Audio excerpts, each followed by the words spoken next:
एक छोटे से गांव में नादिया नामी एक निहायत ईमानदार और नेक दिल औरत रहती थी।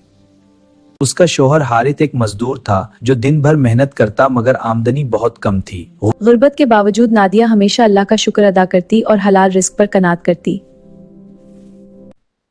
वाह, इतनी सारी रकम। नादिया देखो, मैंने ये थैली मिली।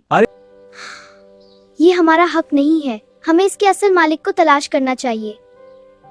नादिया, हालात बहुत खराब हैं। हाँ, मगर सच बोलना जरूरी है। ठीक है, तुम ठीक कह रही हो। दोनों ने गांव में ऐलान करवाया। कुछ देर बाद एक बूढ़ा आदमी रोता हुआ आया और बताया कि उसकी जिंदगी भर की जमा पूंजी खो गई है। चाचा जान, ये रही आपकी थैली। बहुत बहुत शुक्रिया बेटी, अल्लाह तुम्हें खुश रखे, तुम्हारी जिंदगी खुशियों से भर दे। चंद दिन बाद गांव के एक अमीर ताजिर को इस वाक़े का इल्म हुआ। नादिया और हारिस की ईमानदारी से बहुत मुतासिर हुआ। बहुत शुक्रिया। उसने हारिस को अपनी दुकान पर मुलाजमत दे दी और अच्छी तनख्वाह मुकर्रर की। अब उनके हालात बदलने लगे।